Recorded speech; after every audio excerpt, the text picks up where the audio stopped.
¿Sabes qué se siente cuando te invitan solo por lástima? Esa pregunta me perforó el alma mientras observaba a mi nuera llenar mi plato por tercera vez, como si su amabilidad ensayada pudiera ocultar lo evidente: yo no pertenecía allí. Habían pasado apenas 12 horas desde que crucé el umbral del piso de mi hijo Ernesto, ilusionada por compartir la Nochebuena con su familia. 12 horas desde que limpié con esmero mi mejor chal y preparé dulces para mis nietos. Y sin embargo, ya me sentía como un mueble antiguo, traído del trastero solo para decorar la sala. Mi nombre es Isabel Méndez. Tengo 72 años y una pensión de 1.800 euros. He vivido sola una década desde que falleció mi marido, y aunque nunca me ha sobrado el dinero, nunca me ha faltado dignidad. Hasta ahora. Porque esta vez, entre sonrisas forzadas, silencios incómodos y miradas de superioridad, descubriría una verdad que jamás imaginé y que cambiaría mi vida para siempre. Al llegar al piso de Ernesto, Cristina ya estaba esperándome en el rellano. Sonrió ampliamente y se acercó presurosa. Isabel, por fin. Hace un frío terrible. Entra rápido. Te prepararé un café con leche bien caliente. Tomó mi equipaje con manos ágiles, moviéndose enérgicamente. Siéntate, siéntate, debes estar agotada. Ernesto asomó desde su despacho con una sonrisa cansada. Hola, mamá. Diciembre siempre es una locura en el colegio. Los exámenes finales me tienen exhausto, explicó mientras se frotaba los ojos enrojecidos. Asentí con preocupación genuina. Solo tienes una salud, hijo. No la malgastes. Cristina regresó rápidamente con una taza humeante. El aroma reconfortante del café recién hecho inundó la estancia. El calor de la calefacción central contrastaba drásticamente con el frío de mi pequeña casa. Cristina guardó mi maleta en la habitación de invitados y se apresuró a finalizar los preparativos para la cena. La comida que sirvió fue abundante y elaborada: cordero asado con hierbas aromáticas, merluza en salsa verde, y numerosos acompañamientos coloridos y frescos. Sus habilidades culinarias habían mejorado considerablemente desde la última vez. No pude evitar felicitarla y ella sonrió, con un brillo peculiar en sus ojos. Me alegra tanto que te guste. Deberías visitarnos más a menudo. Te cocinaré todos los días. Pero tras sus sonrisas percibí algo artificial, una amabilidad excesivamente estudiada. No paraba de llenarme el plato, atendiéndome con una solicitud casi teatral, como un vestido nuevo que no termina de ajustarse correctamente. Mientras tanto, Ernesto devoraba su comida distraídamente, consultando su teléfono repetidamente, como si algo urgente reclamara su atención. La conversación fluía superficialmente, pero había algo incómodo flotando en el ambiente, como una espina imposible de extraer. A la mañana siguiente llegaron los padres de Cristina. Nada más entrar, Elena abrazó a su hija con efusividad. Ambas comenzaron a charlar animadamente, sus voces agudas dominando la sala, como si los demás fuéramos invisibles. Me quedé en segundo plano, casi fusionada con la decoración navideña. Marcos, el padre, se mostró más cordial, estrechándome la mano y haciendo algunos comentarios amables sobre el tiempo y las fiestas. Elena, en cambio, desprendía el aire inconfundible de alguien acostumbrado a dar órdenes. Antes de jubilarse había dirigido una sucursal bancaria y esa autoridad seguía presente en cada gesto. Me observó detenidamente, examinando mi vestido de lana, grueso y práctico aunque anticuado, y esbozó una mueca de superioridad apenas disimulada. Para ella, yo debía parecer anticuada, fuera de lugar en su mundo de marcas caras y restaurantes exclusivos. El vestido que siempre me había proporcionado abrigo y dignidad se convirtió de repente en un símbolo de mi inadecuación. La comida transcurrió con una tensión sutil pero palpable.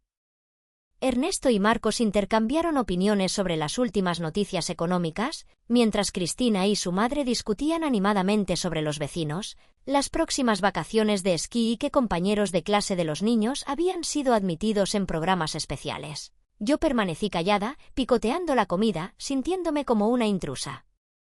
La voz de Elena, penetrante y dominante, pronto monopolizó la conversación. Marcos y yo recibimos casi 6.700 euros mensuales entre nuestras pensiones, comentó, sosteniendo su copa de vino con elegancia estudiada. Me miró de reojo, evaluándome rápidamente. Nuestros gastos son mínimos, así que vivimos bastante bien. El mes pasado adquirimos un apartamento en Benidorm. Perfecto para el invierno, sol garantizado y aire puro. Se giró hacia Cristina sonriendo. Deberíais planificar vuestro futuro con antelación. El mercado inmobiliario solo va a subir. Mejor cambiar a una vivienda más amplia ahora, especialmente antes de que llegue el próximo bebé. Cristina asintió nerviosamente. Estamos en ello, mamá. Entonces Elena volvió a mirarme, con un tono falsamente preocupado. ¿Y tú, Isabel, cómo va tu salud? Cristina me comentó que tu pensión es bastante modesta. ¿Consigues cubrir todos tus gastos? Su voz era ligera, pero había un juicio cortante en su mirada. Forcé una sonrisa tranquila, aunque sentía una opresión en el pecho. Cobro unos 1.800 euros al mes. Me alcanza para mis necesidades básicas. Mi salud está como siempre, algún dolor de articulaciones, pero nada serio. Vaya, 1.800, dijo alargando las sílabas, arqueando las cejas en un gesto de compasión calculada. Sujeté mi taza de café, escondiéndome tras ella, ocultando la humillación y el orgullo herido que me invadían. Solo ahora, a esta edad, comprendía realmente que para algunas personas, tu valor se mide exclusivamente por las cifras de tu cuenta bancaria. Después de la comida, Ernesto invitó a Marcos a su despacho para discutir sobre posibles inversiones, dejando a Cristina y Elena en el sofá, alternando entre ver la televisión y cuchichear entre ellas. Me sentí agotada, no físicamente, sino en lo más profundo, donde el dolor se asienta permanentemente. Me disculpé alegando cansancio y me retiré a la habitación de invitados. Era un espacio pequeño pero acogedor. Una planta de lavanda decoraba la mesilla de noche, sus flores secas desprendían un aroma suave y relajante. Sin embargo, interiormente me sentía pesada y bloqueada. Me senté en el borde de la cama contemplando la lluvia a través de la ventana mientras mi mente divagaba. Recordé el invierno en que Ernesto necesitaba urgentemente unas gafas nuevas, como trabajé limpiando 3 casas adicionales cada semana para poder pagárselas. Pensé en sus años universitarios, cuando le enviaba prácticamente todo mi salario, alimentándome yo misma con arroz y legumbres durante semanas. Recordé su boda, cuando vacié mis escasos ahorros para contribuir al banquete. Nunca he hecho nada extraordinario en mi vida. Lo único que intenté fue facilitar el camino a mi hijo. Siempre creí que eso sería suficiente, pero ahora parecía que nunca había estado ni cerca. Permanecí en la habitación un buen rato antes de decidir que necesitaba estirar las piernas. Abrí la puerta cuidadosamente y estaba a punto de salir cuando escuché voces apagadas procedentes del salón. Eran Cristina y Elena, hablando en tono bajo pero perfectamente audible, como campanadas en el silencio de la casa. «Mamá, ¿qué puede hacer esa anciana con 1.800 euros mensuales? Todavía se mantiene activa, pero ¿qué pasará cuando enferme gravemente? ¿Se supone que debo abandonarlo todo para cuidarla?» La voz de Cristina, teñida de una irritación apenas contenida, me golpeó como un mazo. Mi pie quedó congelado a mitad de camino, clavado al suelo por una fuerza invisible. «Exactamente. Te lo advertí», respondió Elena con frialdad, su voz precisa como un bisturí. «Esa pensión miserable apenas cubre sus necesidades básicas. Si cae enferma, será una carga insoportable para vosotros». Contuve la respiración, con las manos sudorosas. Intenté retroceder silenciosamente, pero sus palabras me tenían paralizada, negándose a liberarme. «¿Para qué molestarse con ella?», murmuró Cristina con un desprecio que me atravesó el alma. 1.800 euros no pagarían ni una semana de una residencia decente. Por eso mismo, continuó Elena con una calma escalofriante, debes asegurar la casa mientras aún está lúcida. Consigue que la ponga a vuestro nombre antes de que sea demasiado tarde. La casa. Cristina dudó momentáneamente, pero había codicia en su voz. Esa casa es antigua, pero está bien situada. Probablemente podríamos venderla por unos 280.000 euros, quizás más. Precisamente, insistió Elena con fría determinación. Necesitas tenerla en tu poder. Si no, si pierde la cabeza y se la deja a algún desconocido, solo podrás culparte a ti misma. Además, añadió Cristina suavemente, últimamente se nota que está decayendo. Ese dolor de espalda constante, quién sabe cuánto tiempo más podrá valerse por sí misma. Aquellas palabras me cortaron como un cuchillo helado. La sangre se me congeló en las venas. Mis extremidades se paralizaron. Incluso respirar resultaba doloroso. Una mezcla de dolor, rabia y traición me inundó por completo. Siempre pensé que Cristina, a pesar de su frivolidad, al menos me respetaba como su suegra. Nunca imaginé que para ella yo era simplemente una carga insignificante que envejecía y que debía manejar, incluso descartar cuando resultara demasiado pesada. Todas esas sonrisas, esas cálidas bienvenidas, las comidas elaboradas, todo era una actuación. Y ahora había descubierto el guión completo antes del final. Me mordí el labio con tanta fuerza que sentí el sabor metálico de la sangre. Las lágrimas amenazaban con desbordarse, pero las contuve. No podía derrumbarme allí, no podía permitir que me vieran vulnerable. Regresé a la habitación de invitados, moviéndome como un soldado herido que se retira del campo de batalla.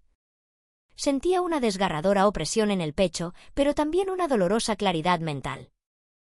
No podía permanecer allí ni un minuto más. Ese apartamento, con su café caliente y sus confortables habitaciones, se había convertido en una jaula dorada.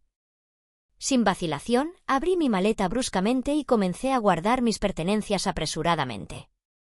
Mis movimientos eran mecánicos, como si estuviera enterrando los últimos vestigios de mi dignidad.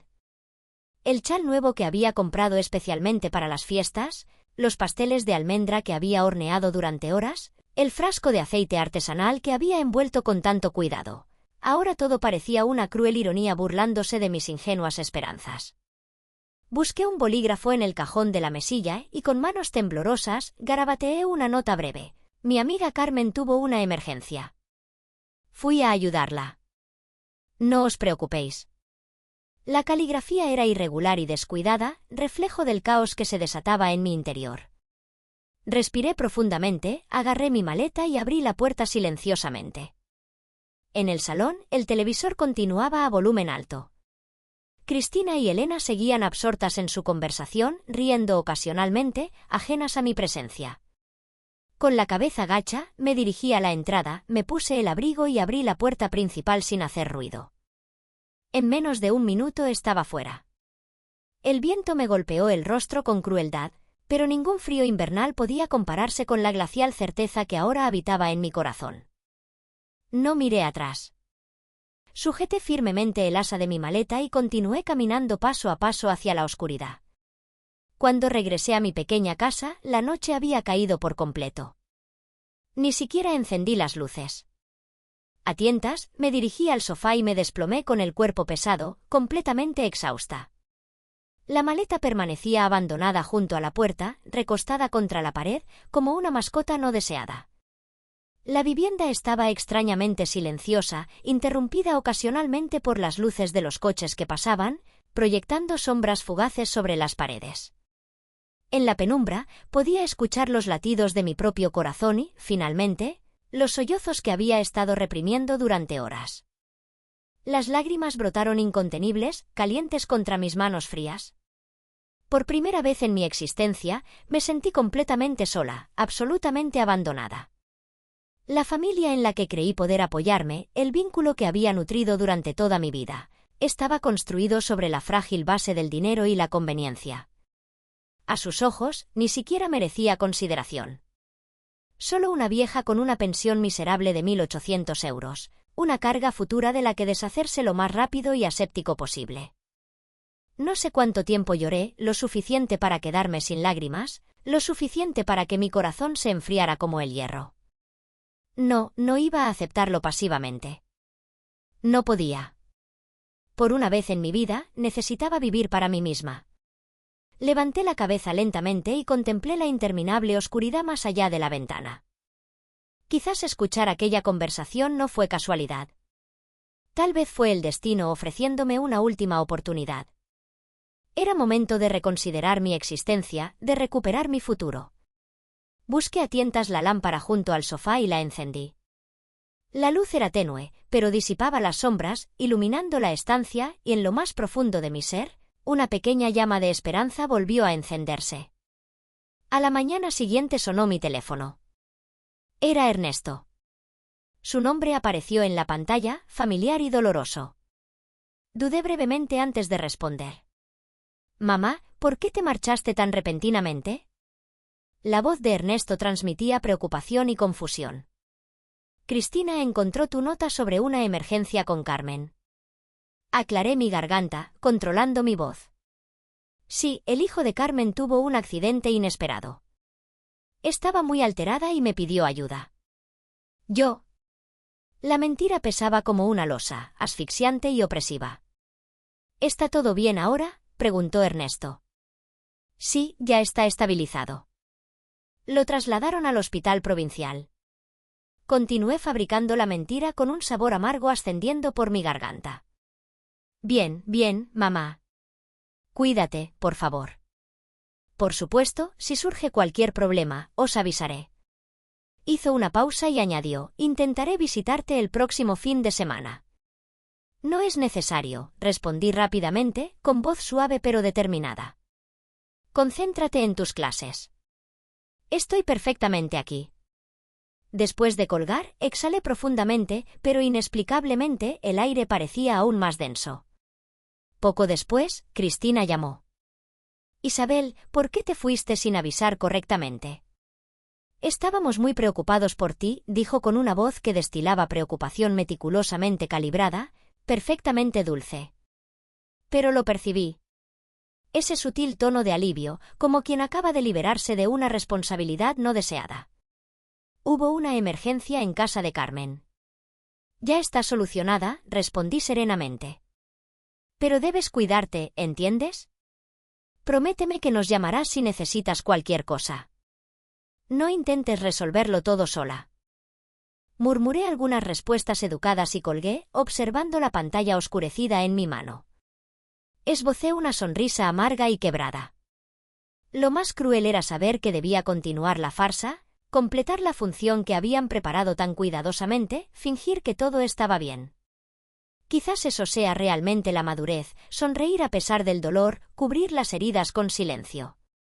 3 semanas después, Ernesto finalmente vino a verme. Permaneció rígido en el sofá, jugueteando nerviosamente con sus manos como si cargara un peso insostenible. Mamá, aquel día, comenzó con voz apenas audible. ¿Escuchaste algo? Mi corazón se encogió momentáneamente, pero mantuve el rostro sereno, impasible. ¿Oír qué? No, respondí con tono despreocupado. Ernesto me observó intensamente durante largo rato, como intentando descifrar un código secreto en mis ojos. Sostuve su mirada firmemente, aparentemente tranquila, mientras mi alma sangraba silenciosamente. No podía revelárselo ahora. Si confesaba la verdad, solo complicaría nuestras vidas innecesariamente. Finalmente, bajó la mirada y tras una prolongada pausa, murmuró, «Mamá, a veces Cristina dice cosas que realmente no piensa. Por favor, no te lo tomes personalmente». Al final, él la eligió a ella. Asentí levemente, sin añadir nada más. La habitación se sumió en un silencio incómodo, interrumpido únicamente por el tic-tac constante del antiguo reloj de pared. Ernesto permaneció un rato más, preocupándose por mi salud y recordándome que tomara mi medicación antes de marcharse.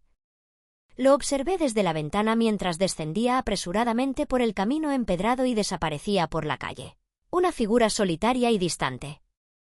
Sentí tristeza, desilusión, pero principalmente una resignación cansada y familiar. El hijo al que había dedicado mi existencia nunca me comprendería verdaderamente. Después de que Ernesto se marchara, la casa regresó a su habitual quietud vacía. Me senté sola en el sofá, escuchando el implacable avance del segundero. Cada tic era un recordatorio sordo de lo monótonos que se habían vuelto mis días. Comencé a reflexionar seriamente, por primera vez, sobre cómo debería ser realmente la vida después de la jubilación. Las compras rutinarias, las tareas domésticas, alguna partida ocasional de dominó o conversaciones superficiales con antiguas conocidas en la plaza, Todo resultaba tan insípido, tan tibio, como un té olvidado demasiado tiempo, ni caliente ni frío, sin sabor y olvidable. Aquella noche en casa de Ernesto, las palabras que escuché cayeron como un trueno disipando la niebla de mi conformismo. Ya no podía continuar así. Me incorporé y comencé a ordenar la vieja casa donde había transcurrido la mayor parte de mi existencia. Abrí armarios polvorientos y extraje cantidades de objetos olvidados. Metódicamente, los clasifiqué, desechando los inservibles en bolsas de basura, conservando cuidadosamente los que todavía conservaban algún significado. Sepultado en el fondo de una caja de madera, encontré vestigios de otra vida. Álbumes fotográficos descoloridos, uno mostrándome con uniforme de limpiadora, sonriendo orgullosa junto a mis compañeras, otro captando el momento en que mi difunto marido y yo celebrábamos nuestro aniversario de plata. Él con su chaqueta favorita, yo con un vestido florido, tímidamente reclinada contra su hombro. Y luego estaba Ernesto, regordete y sonrosado, un niño pequeño con una sonrisa radiante sosteniendo un helado derretido. Había certificados que no había contemplado en décadas, diplomas de cursos de cocina, de jardinería, y entonces, una vieja tarjeta de miembro del círculo de pintura local. La recogí y soplé delicadamente el polvo, deslizando mis dedos sobre las letras doradas desvaídas. Súbitamente, los recuerdos afloraron con intensidad abrumadora. En mi juventud, amaba pintar. Incluso con recursos escasos, economizaba durante meses para comprar mis primeros óleos y pinceles. Dondequiera que fuese, llevaba conmigo un pequeño cuaderno de bocetos. Me integré en el Círculo de Bellas Artes Municipal, aprendiendo técnicas de artistas experimentados. Algunas de mis acuarelas incluso se expusieron en la biblioteca del barrio. Pero la vida se tornó más exigente. Las facturas se acumulaban, Ernesto necesitaba atención constante y, paulatinamente, la pintura se desvaneció de mi cotidianidad. Los pinceles quedaron relegados a un rincón, olvidados bajo capas de polvo y responsabilidades. Recordándolo ahora, aquellos días persiguiendo el color y la forma sobre el lienzo fueron los momentos más auténticos y plenos de mi existencia. Difíciles, ciertamente, pero tan vibrantes, tan completos. Deposité cuidadosamente la antigua tarjeta de miembro y experimenté una oleada de algo que no había sentido. En años, una chispa de ilusión. ¿Por qué no retomarlo? Aún conservaba tiempo, aún mantenía energía suficiente. Me negaba a permitir que el resto de mi vida transcurriera en silencio, inadvertida. Rebusqué en el armario y, tras explorar concienzudamente, finalmente desenterré mi vieja caja de pinturas. La limpié con manos temblorosas, eliminando el polvo acumulado. Estaba antigua, algunas pinturas secas, pero todavía utilizables, todavía hermosas. En ese preciso instante, tomé una decisión firme. Me inscribiría en un taller de pintura en el centro cívico local. Recomenzaría desde cero, esta vez con determinación renovada. Mi verdadero enemigo no fue la enfermedad, no fue la soledad, fue la rendición. Y había terminado definitivamente de rendirme. 3 meses habían transcurrido desde que retomé la pintura. Sorprendentemente, mis viejas habilidades no habían desaparecido por completo. Aunque mis manos temblaban ligeramente, conservaban la memoria de los movimientos, como si estuvieran recordando un antiguo baile. El taller en el centro cívico se convirtió rápidamente en mi santuario. Cada martes y jueves por la tarde me reunía con un grupo diverso de personas, jubilados como yo, jóvenes estudiantes, madres con tiempo parcial y algunos profesionales que buscaban un escape creativo. Nuestra profesora, Lucía, una mujer de unos 50 años con cabellos prematuramente plateados, poseía una paciencia infinita y un ojo extraordinariamente crítico. Isabel, estás conteniendo demasiado el trazo. Deja que fluya, me aconsejaba mientras observaba mi lucha con un paisaje marítimo. El mar no es estático, respira, se mueve. Tus pinceladas deberían reflejar esa vida. Absorbía cada palabra como tierra sedienta. Poco a poco, mis pinturas comenzaron a transformarse. Del realismo rígido y temeroso de mis primeros intentos, empecé a desarrollar un estilo más suelto, casi impresionista. Los colores se volvieron más vibrantes, las formas más expresivas. Una tarde, mientras limpiaba mis pinceles al final de la clase, Lucía se acercó con una expresión pensativa. Isabel, el Centro Cultural está organizando una exposición para artistas locales el próximo mes.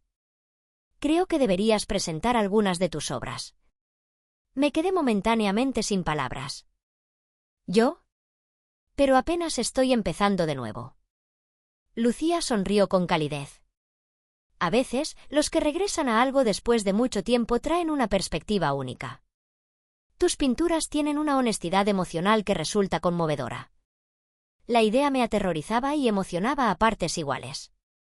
Me inscribí con manos temblorosas, convencida de que nadie prestaría atención a las obras de una anciana de 72 años que había retomado los pinceles después de décadas. Me equivocaba.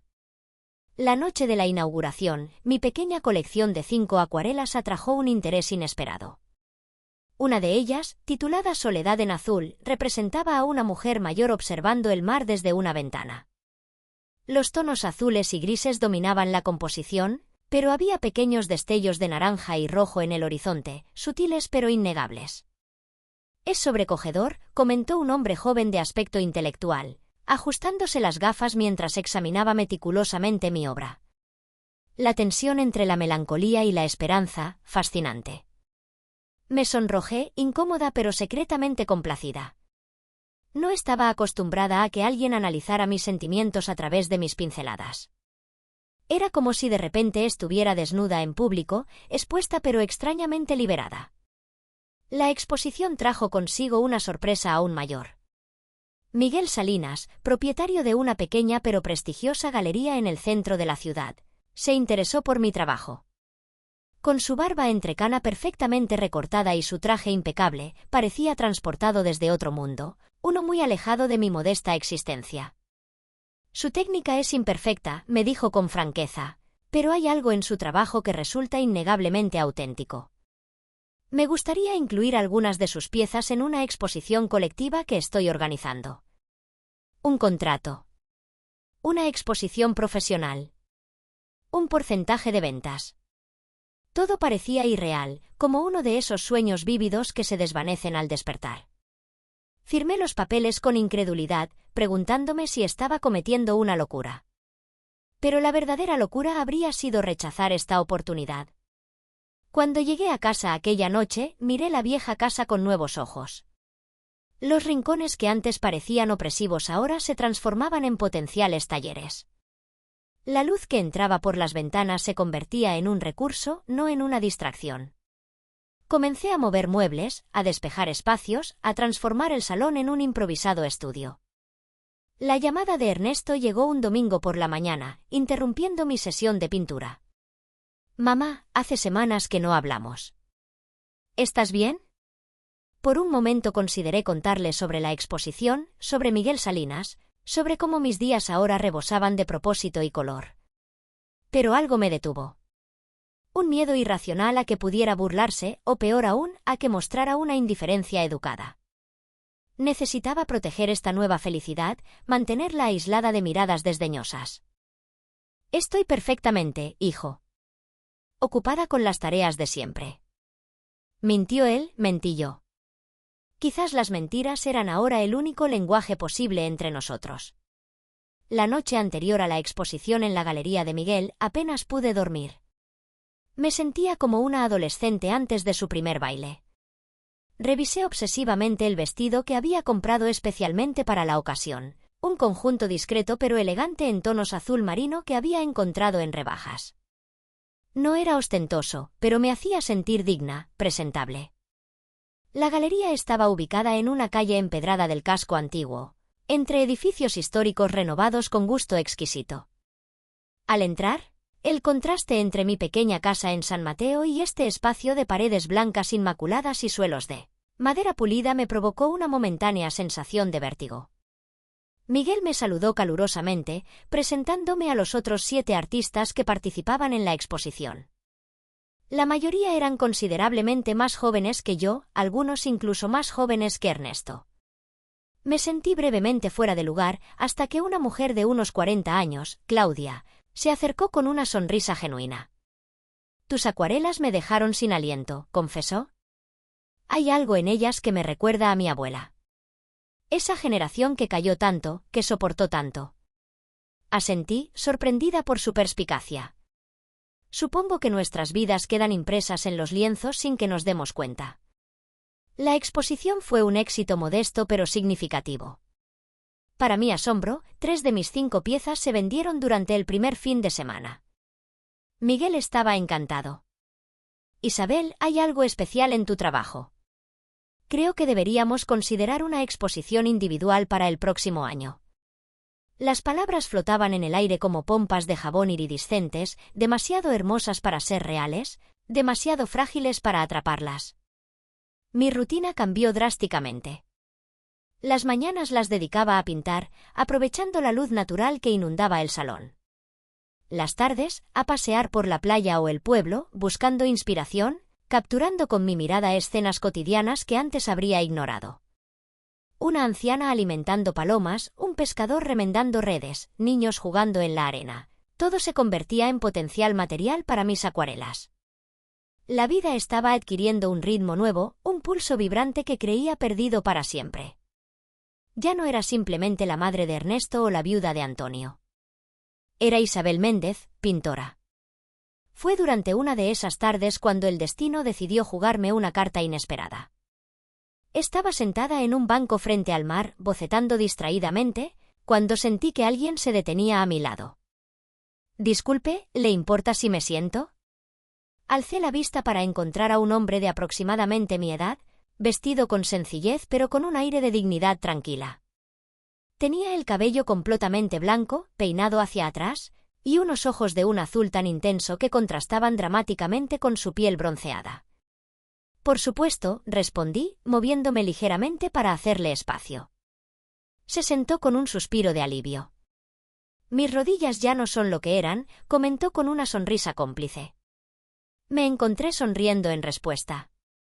«Las mías tampoco». Observó mi cuaderno de bocetos con interés genuino. «¿Puedo?», preguntó, señalando hacia él. Normalmente habría ocultado mi trabajo, demasiado insegura para compartirlo con desconocidos, pero algo en su expresión abierta me inspiró confianza. Le entregué el cuaderno. «Es asombroso cómo ha capturado la luz del atardecer reflejada en el agua», comentó mientras pasaba las páginas con delicadeza. «¿Es usted profesional?» Solté una risa suave. «Apenas una principiante tardía».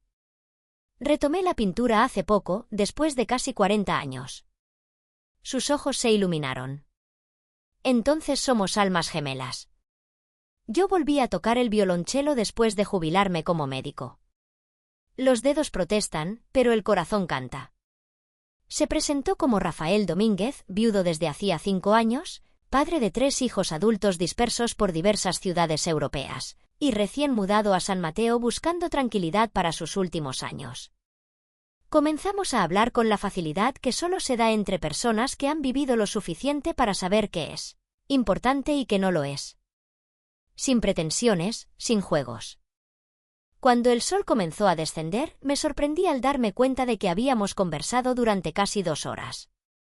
«Ha sido un placer conocerla», Isabel dijo mientras nos levantábamos. «¿Puedo invitarla a un café cualquier día de estos?»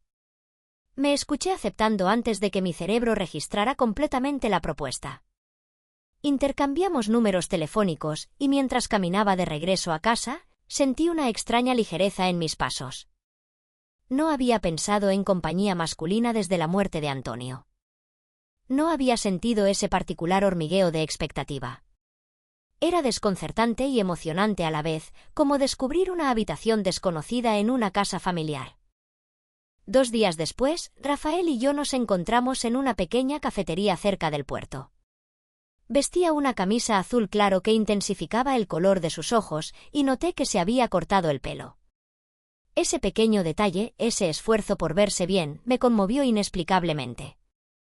Nuestras conversaciones fluían naturalmente, saltando de tema en tema. Me habló de su carrera como médico rural, de las alegrías y tragedias que había presenciado. Yo le conté sobre mis años en la fábrica de conservas, sobre la crianza de Ernesto, sobre mis primeros pasos en la pintura. «¿Tu hijo sabe de tu éxito reciente?», preguntó mientras revolvía su café. Negué con la cabeza. «Es complicado. Ernesto y yo nos hemos distanciado últimamente. Rafael asintió con comprensión. Los hijos a veces no entienden que seguimos siendo personas completas, con sueños propios. Exactamente. Esa era precisamente la sensación que no había podido articular. Para Ernesto, yo era simplemente su madre envejeciendo, una responsabilidad potencial, no una persona con aspiraciones y miedos propios. Durante las semanas siguientes, Rafael y yo establecimos una rutina. Caminatas vespertinas por la playa, conciertos ocasionales en el auditorio municipal, tardes tranquilas compartiendo lecturas o simplemente conversando. No había prisa, no había presión. Solo el confort de una compañía que se iba volviendo cada día más necesaria. Una tarde, mientras caminábamos por el paseo marítimo, Rafael tomó mi mano. Un gesto simple pero cargado de significado. No dijo nada, ni yo tampoco. No era necesario. Nuestros dedos entrelazados hablaban un idioma más elocuente que cualquier palabra. Mi vida, que había estado sumida en una monotonía gris, ahora resplandecía con colores vibrantes. Las ventas de mis pinturas, aunque modestas, complementaban mi pensión y me permitían pequeños lujos que antes habría considerado frivolidades. La compañía de Rafael añadía una dimensión inesperada de ternura y complicidad.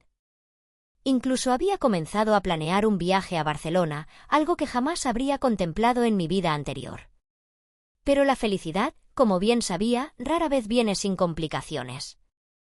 El domingo por la mañana, mientras disfrutaba de un café en mi jardín trasero, escuché el inconfundible sonido del coche de Ernesto estacionando frente a la casa. Mi corazón dio un vuelco. Tan absorta había estado en mi nueva vida que había descuidado nuestras llamadas rutinarias. Había espaciado cada vez más mis mensajes. No era una venganza consciente, simplemente la vida me había llevado en otra dirección. El timbre sonó con insistencia. Respiré profundamente antes de abrir la puerta. Ernesto parecía preocupado, con el ceño fruncido y una tensión visible en sus hombros. «Mamá, ¿estás bien? Hace semanas que apenas contestas mis mensajes». «Estoy perfectamente», respondí, invitándolo a pasar. «Solo he estado ocupada». Su mirada recorrió la sala y se detuvo abruptamente en el caballete instalado junto a la ventana. La mesa auxiliar cubierta de tubos de pintura, pinceles en vasos de agua, bocetos esparcidos. Su expresión se transformó de preocupación a perplejidad.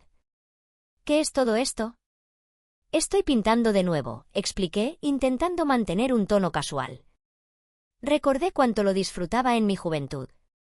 Ernesto examinó uno de mis cuadros terminados con una mezcla de asombro e incredulidad. «No sabía que podías pintar así». «Hay muchas cosas que no sabes sobre mí», respondí suavemente, sin hostilidad pero con firmeza. Nos sentamos en la cocina, donde le ofrecí café. Mientras lo preparaba, sentí su mirada evaluadora sobre mí, como si estuviera intentando reconciliar la imagen que tenía de su madre con la mujer que ahora veía. «Te noto diferente», comentó finalmente. Sonreí levemente. «Lo estoy». Durante la siguiente hora, le conté sobre las clases de pintura, la exposición en el Centro Cultural, la Galería de Miguel.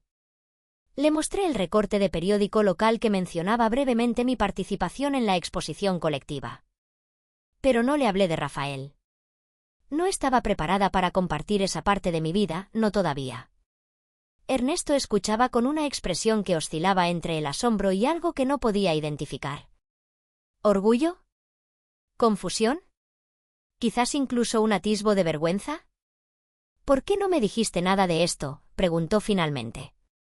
La pregunta flotó entre nosotros, cargada de significados implícitos.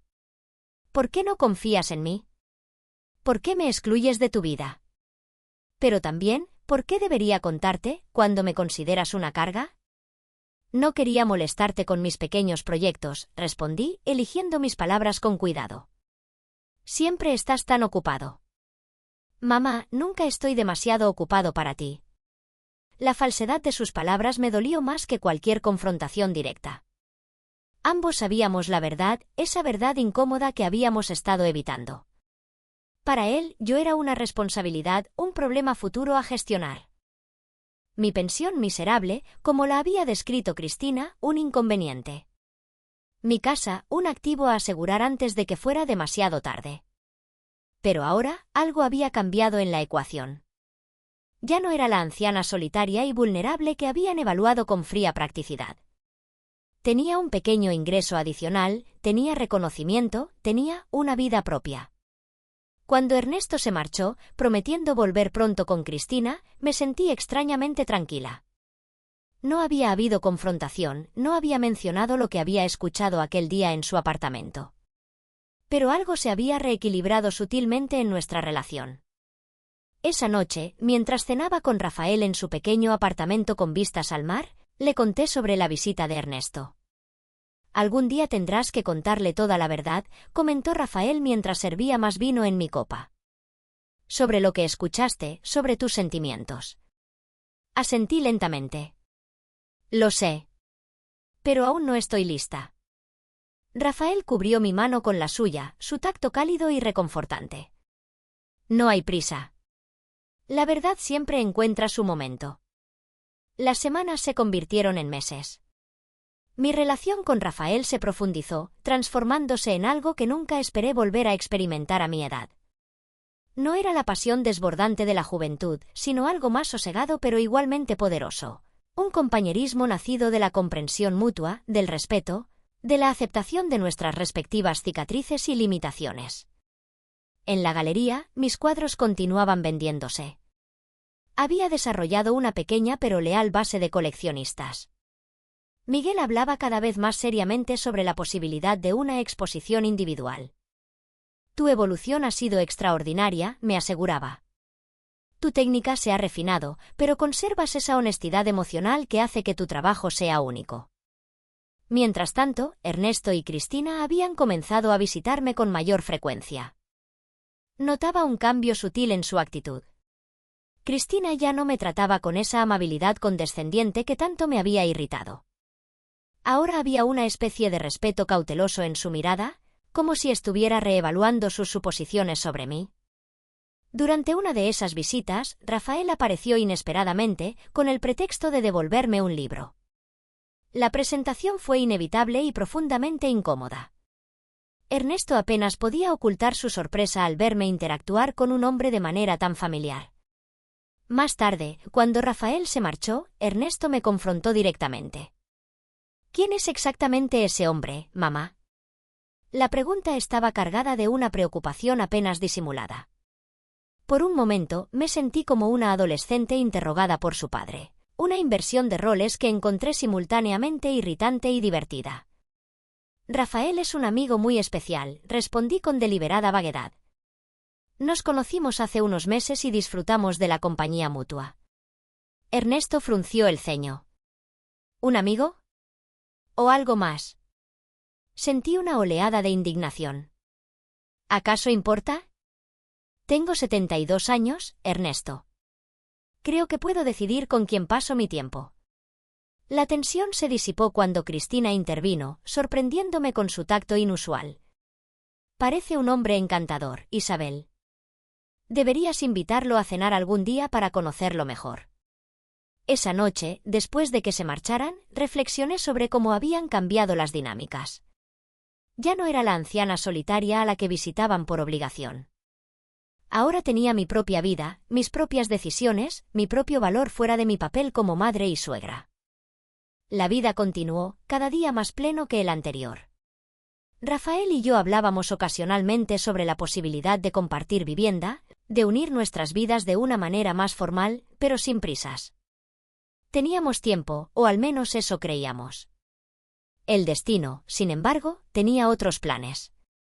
Una mañana de invierno particularmente fría, mientras trabajaba en un nuevo cuadro inspirado en los acantilados cercanos a San Mateo, sentí un dolor agudo en el pecho. Al principio intenté ignorarlo, atribuyéndolo al esfuerzo de haber cargado lienzos nuevos el día anterior. Pero el dolor persistió, expandiéndose como una mancha de tinta en papel húmedo. Conseguí llegar al teléfono y marcar el número de Rafael. Su voz, normalmente tan serena, se transformó en urgencia cuando le describí mis síntomas. «No te muevas. Voy para allá». Llamaré a una ambulancia. Los siguientes minutos fueron un borrón confuso. Rafael llegando, su rostro pálido de preocupación. Paramédicos entrando en mi casa. El viaje en ambulancia, con el sonido de la sirena perforando mi conciencia intermitente. La luz fluorescente del hospital fue lo siguiente que registré claramente. Palabras técnicas flotando a mi alrededor: infarto agudo de miocardio, enzimas cardíacas elevadas, necesita intervención inmediata. Rafael permaneció a mi lado tanto como le permitieron, sosteniendo mi mano, su presencia un ancla en medio de la tempestad. Antes de que me llevaran al quirófano, me miró directamente a los ojos. Eres fuerte, Isabel. Más fuerte de lo que crees. Te estaré esperando. La operación fue un éxito, según me informaron después. Un stent colocado a tiempo, pronóstico favorable si seguía las recomendaciones médicas. Pero la recuperación sería lenta y requeriría cuidados. Rafael se encargó de llamar a Ernesto, quien apareció en el hospital con expresión aterrorizada. Al verme conectada a monitores, tubos y cables, su rostro se descompuso. Por primera vez en años, vi a mi hijo verdaderamente vulnerable, despojado de todas sus defensas. Mamá, susurró, tomando mi mano con delicadeza, como si temiera romperme. Las lágrimas brillaban en sus ojos. En ese momento, mirando su rostro desencajado por el miedo, comprendí que, a pesar de todo, Ernesto me amaba. A su manera imperfecta, condicionada por sus propias inseguridades y las presiones de Cristina, pero me amaba. Los días posteriores fueron una extraña mezcla de dolor físico y revelaciones emocionales. Rafael venía cada mañana, trayendo pequeños obsequios, flores silvestres, libros de arte, chocolates que no debía comer pero que igualmente apreciaba. Ernesto aparecía por las tardes, generalmente solo, y nuestras conversaciones, aunque inicialmente incómodas, comenzaron a adquirir una honestidad que habíamos perdido. Una tarde, cuando ya estaba casi lista para recibir el alta, Ernesto se sentó junto a mi cama con una expresión grave. Mamá, necesitamos hablar sobre qué pasará cuando salgas del hospital. No puedes estar sola, al menos durante las primeras semanas. Preparé mi respuesta habitual, esa mezcla de orgullo y terquedad que había perfeccionado durante años. Estaré bien, no necesito que nadie me cuide. Puedo contratar ayuda si es necesario. Pero antes de que pudiera continuar, Ernesto me interrumpió con voz temblorosa: lo sé todo, mamá. Sé que escuchaste nuestra conversación aquella Nochebuena. El mundo pareció detenerse momentáneamente. El rítmico pitido del monitor cardíaco era el único sonido en la habitación. ¿Cómo? Conseguí articular finalmente. Carmen me llamó unos días después, preocupada por ti. No sabía nada sobre ningún accidente de su hijo. Ernesto tomó aire profundamente. Al principio no entendí, pero luego recordé cómo te marchaste tan abruptamente. Y cómo cambiaste después. Giré mi rostro hacia la ventana, incapaz de enfrentar su mirada. Las lágrimas que había contenido durante tanto tiempo comenzaron a fluir libremente. Lo que escuchaste no era realmente lo que pensaba, continuó Ernesto, su voz quebrándose. Estaba repitiendo las palabras de Cristina, intentando complacerla como siempre. Pero en el fondo, sabía que estaba mal. Eres mi madre, la persona que lo sacrificó todo por mí. Jamás podría verte como una carga. ¿Era cierto? ¿O simplemente estaba construyendo una narrativa más aceptable ahora que me veía vulnerable en una cama de hospital? Cuando comenzaste a alejarte, a construir tu propia vida con la pintura, con Rafael, fue como un espejo que me mostró mi propio fracaso como hijo. Ernesto tomó mi mano entre las suyas. Por favor, perdóname. Era demasiadas emociones después de tanto tiempo conteniéndolas. Sollocé abiertamente, años de dolor fluyendo como un río que finalmente rompe un dique.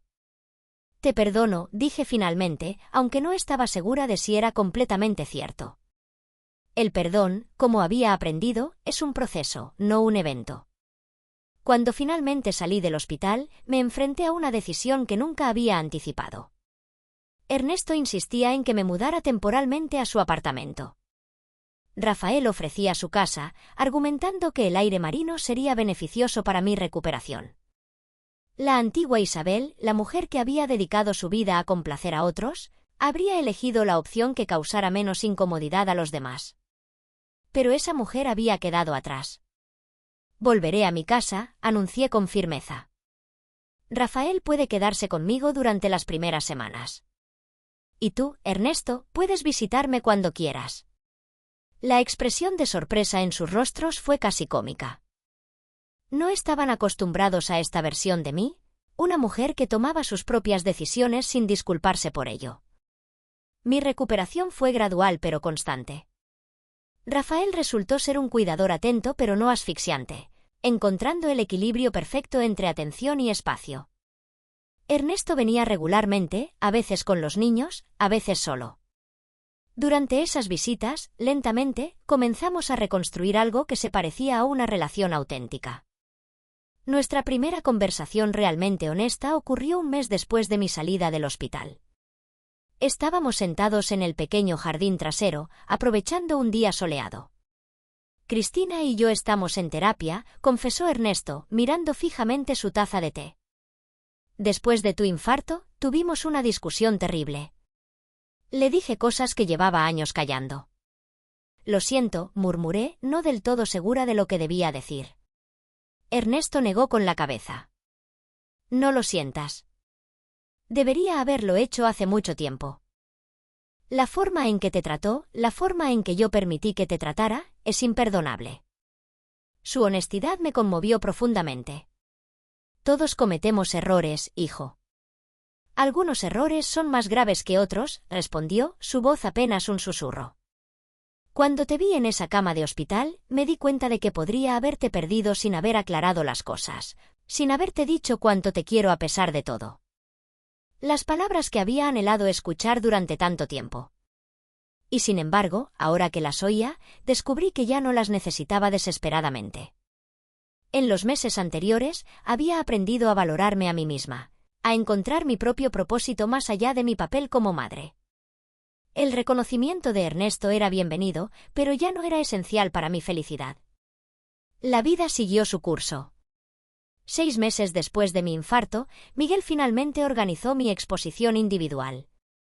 La titulamos Renacimiento, un nombre que capturaba perfectamente mi trayectoria vital y artística.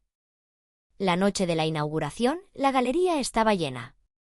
Rafael permanecía a mi lado, elegante con su traje oscuro, su mano ocasionalmente descansando en la parte baja de mi espalda en un gesto de apoyo silencioso. Para mi sorpresa, Ernesto no solo asistió sino que trajo a Cristina y a los niños, todos vestidos formalmente para la ocasión. Más sorprendente aún fue la actitud de Cristina. Se acercó a mí con una sonrisa que, por primera vez, parecía genuina. «Tus pinturas son realmente hermosas, Isabel», dijo, observando detenidamente un paisaje marino particularmente emotivo. «Capturan algo que no puedo explicar con palabras». La miré, buscando cualquier signo de falsedad, pero solo encontré admiración sincera. «Las personas pueden cambiar», me recordé. Yo misma era la prueba viviente de ello. Mientras circulaba entre los invitados, aceptando felicitaciones y respondiendo preguntas sobre mi técnica, mi inspiración, mi proceso creativo, sentí una especie de serenidad que nunca antes había experimentado. Este era mi momento, ganado con esfuerzo, merecido después de décadas de poner a todos los demás en primer lugar. Miguel se acercó con una copa de champán en la mano, su rostro radiante de satisfacción. «Isabel, esta noche es un triunfo. Tus obras han recibido una acogida excepcional. Ya tenemos varias ofertas de compra». Sonreí, sintiendo una mezcla de orgullo y gratitud. «Gracias, Miguel. Nada de esto habría sido posible sin tu apoyo». Él negó con la cabeza. «El mérito es todo tuyo. Tu talento y tu determinación te han traído hasta aquí». Mientras la noche avanzaba, observé a mi alrededor, absorbiendo cada detalle. Rafael conversaba animadamente con un grupo de invitados, su risa resonando cálidamente en la sala. Ernesto y Cristina, aunque algo incómodos al principio, parecían estar disfrutando genuinamente de la velada. Mis nietos corrían entre las obras, sus ojos brillantes de curiosidad y admiración. En ese momento, supe que había encontrado mi lugar. No era solo una madre, una viuda o una jubilada. Era Isabel Méndez, artista, una mujer con sueños, pasiones y una vida plena por delante. La exposición fue un éxito rotundo. La mayoría de mis obras se vendieron esa misma noche, y las críticas en los periódicos locales fueron elogiosas. Pero más allá del reconocimiento externo, lo que realmente valoraba era la transformación interna que había experimentado. En los meses siguientes, mi vida adquirió un ritmo nuevo y emocionante. Continué pintando, explorando nuevas técnicas y temas. Rafael y yo decidimos formalizar nuestra relación, mudándonos juntos a una casa más grande con vistas al mar. Ernesto y Cristina comenzaron a visitarnos regularmente, y aunque nuestra relación aún estaba en proceso de sanación, cada encuentro era un paso adelante. Un día, mientras trabajaba en un nuevo cuadro inspirado en los atardeceres de San Mateo, sentí una presencia detrás de mí. Me giré para encontrar a Ernesto, observándome con una expresión pensativa. «Mamá, nunca te lo he dicho, pero estoy increíblemente orgulloso de ti», dijo con voz suave pero firme. «Has construido una vida maravillosa para ti misma, y eso me inspira a ser mejor». Sus palabras me conmovieron profundamente. «Gracias, hijo. Eso significa mucho para mí». Ernesto sonrió y se acercó para abrazarme.